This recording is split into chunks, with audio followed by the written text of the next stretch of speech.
É possível um negro ser de direita, um negro ser conservador? Porque, pelo que a gente vê, não. Né? Na visão desses partidos e dessa ideologia, não. Como assim você é... Porque aí que está, né? Confundem conservador com conservar... O status quo. Exatamente, quando não tem nada a ver. Exatamente. Acho que você poderia desenvolver melhor isso para explicar. Então assim, é possível um negro ser conservador? Não é só possível, como é o natural.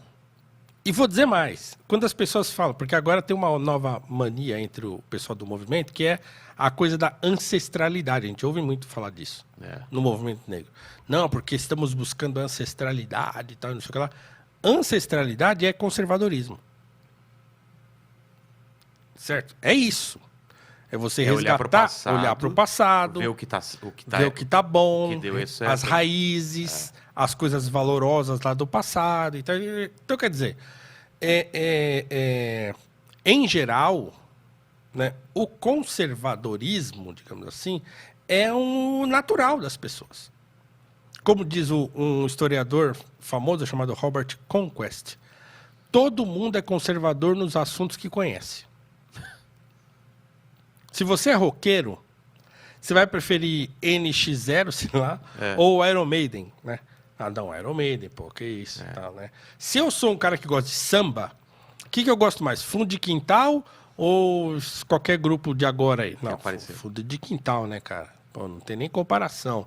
Se eu gosto de rap, o que representa o Racionais para mim e o que representa o Projota, por exemplo, que está lá no BBB?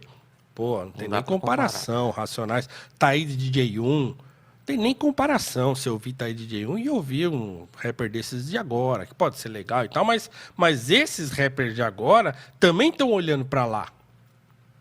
Né? Então você pega eu estou ensaiando para fazer um videozinho sobre isso, mas você pega o documentário do Emicida, o Amarelo. Sim. Né? Então, você pega o documentário do Emicida, o que ele fez? Ele olhou para o passado. Ele vai dizer que a raiz do rap e tal tá no samba. Cara, é incrível isso, né? A pessoa não fazer essa ligação que você não fez faz. E que para mim agora também abriu minha cabeça. É conservadorismo isso. É conservadorismo. Ela não faz porque, primeiro, porque assim... É por burrice ou por... Não, eu acho que porque está arraigado dentro da cultura política de que o conservadorismo é ruim. Quer manter as coisas ruins. Exatamente, quer manter o que é ruim. Então, o meu artigo da semana passada na Gazeta do Povo foi sobre a melhor coisa que aconteceu na TV aberta nas últimas décadas, que é o The Voice Mais. Que é esse The Voice que está rolando agora com pessoas de mais de 60 anos. Cara, semana passada eu chorei várias vezes assistindo aquilo. E o título do meu artigo é The Voice Mais e o elogio do conservadorismo. Porque é isso. Primeiro, não tem música ruim. Só tem música boa. Não tem Eu assisti todas as audições às cegas. Coloquei lá no programa no primeiro dia, assim, de curiosidade. Minha esposa é professora de canto, então a gente gosta muito de música em casa. Vamos ver o que é aí. A gente não assiste o outro, porque a gente acha ruim. Mas esse foi por curiosidade. Vamos ver o que os tiozinhos, as tiazinhas vão cantar.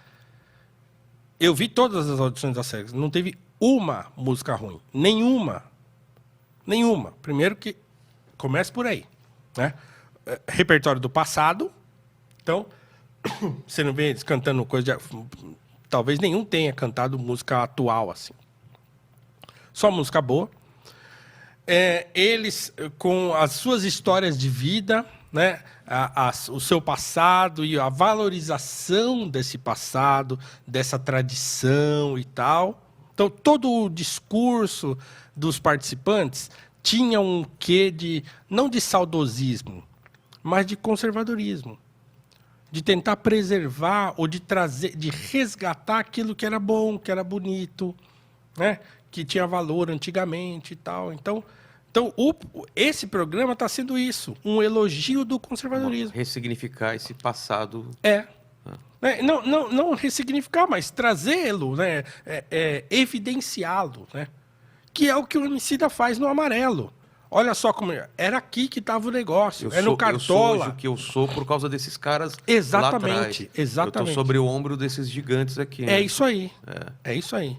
né? Nós estamos onde estamos, como diz o Russell Kirk, parafraseando um outro autor, que agora eu não esqueci o nome, mas nós estamos assentados sobre o ombro de gigantes. E eles nos permitem olhar mais longe. Isso é conservadorismo. E mais, o conservadorismo, e aí a gente vai encontrar uma definição muito boa de conservadorismo num autor brasileiro, no João Camilo de Oliveira Torres. Ele fala, ó, só é possível conservar alguma coisa se você reforma. O conservadorismo, ele é, por definição, reformista. Mas as reformas que o conservadorismo propõe e aceita são reformas pensadas, prudentes. Essa é a palavra. A palavra mais importante do conservadorismo é a prudência. Claro, você pega um carro, você vai em Cuba, os carros estão rodando há décadas e décadas. E perfeitamente. Porque os caras vão fazendo melhorias, mas não vão trocar um motor por um outro motor que vai fazer o carro pifar. É o que sempre falam. Por exemplo, eu troquei minha máquina de lavar, eu tinha a mesma máquina desde quando eu casei. Né? Vou fazer 17 anos de casado. Então, troquei agora. E aí as pessoas já falam, né? Aí, máquina de lavar hoje dura 2 anos. Né? Mas é mesmo. 2 anos. Então, antigamente, as máquinas eram muito melhores. Então, assim, o conservadorismo, ele tem que ser diferenciado, e isso o João Camilo faz muito bem, do reacionarismo, certo? Qual é a diferença básica, né? Então, veja, e ele chama, o outro ele chama de imobilismo. Então, o imobilismo é aquele, não quero mudar. Assim e eu quero que mantenha. Ele olha para o passado e olha para o que... E fala, tem que ficar assim. Né? E o reacionário é aquele que, vendo o presente, ele acha que o presente é ruim e que ele é uma espécie de revolucionário para voltar para o passado. É isso, o reacionarismo? Ele quer voltar um tempo que não... Por isso que eu tenho dito sempre que o bolsonarismo é um reacionarismo. Mas faz todo sentido. O governo Bolsonaro é um governo de reacionários. Ele quer a época dos militares e quando eles... Ainda que ele não queira voltar à época da ditadura militar e tal, ele tem isso como um modelo. Não é à toa que ele vai lá no impeachment da Dilma e fala, vou votar e homenagear o brilhante Ustra. Certo? Não é à toa que o discurso é vamos voltar aos valores da tradição, família judaico-cristã e tal, lá, que é uma espécie de integralismo, de neo-integralismo no Brasil. Então, o governo Bolsonaro é um governo de reacionários. Se você pegar, né, em termos de definição, de conceitual, conservadorismo e tal, né, o governo Bolsonaro não é um governo conservador. Para ele ser conservador, ele teria que fazer o quê em relação a esse discurso dele? Ele teria de ser, por exemplo, um governo que tenta restabelecer a ordem. Mas a ordem, não destruindo, não tentando voltar ao passado e tal. Por exemplo, eu me lembro que na época que se começou a cogitar a ideia de que o Bolsonaro seria um candidato e tal, eu pensava assim, não vai dar certo, porque nós estamos num momento bastante polarizado. Precisa de um político hábil o suficiente para botar a bola no chão. Então, um conservador, ele botaria a bola no chão. Sei lá, primeira semana de governo, sentaria com os caras todos lá, fecha a porta e fala, gente, é o seguinte, vocês viram como é que estava até agora, olha o processo doloroso que a gente passou de novo de impeachment, nós precisamos dar um jeito de botar o país nos trilhos. Estava muito claro do que o povo queria quando elegeu ele. Muito claro que mais o povo segurança, queria. Que a economia voltasse a crescer, sem inflação. E eu acho que não seria impossível transformar isso em ação. Assertiva, talvez não conseguisse fazer tudo. Por exemplo, porque eu acho o seguinte, um político conservador, ele não está preocupado com 4 anos. Certo? Então, quer dizer, ele está preocupado em conduzir as coisas para que, se o próximo governo for um governo progressista, ele reconheça os méritos desse meu governo conservador. Por quê? Porque foram coisas que foram boas. Exatamente. Então, o que o Lula fez, por exemplo, com o Plano Real.